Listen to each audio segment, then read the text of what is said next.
In PC and mobile, I show you in a few moments how to join Destroy Grandma Discord server. For this, we will start with the way in PC since we are here, and then I will explain you how we can do it also in mobiles. To do this, click on the Discover icon that we can see in the lower left corner of our application. Now click on Servers and go to the search box that you will see in the upper right corner and type Slumpy Games.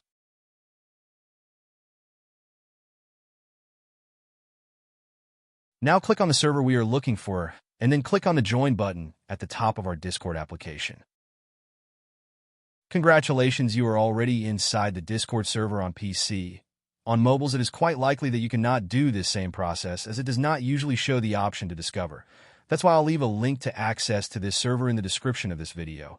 Simply access the description and click on it, and thereby automatically access the Discord server without doing anything else. Please give a like to this video, comment, and subscribe. Until the next one.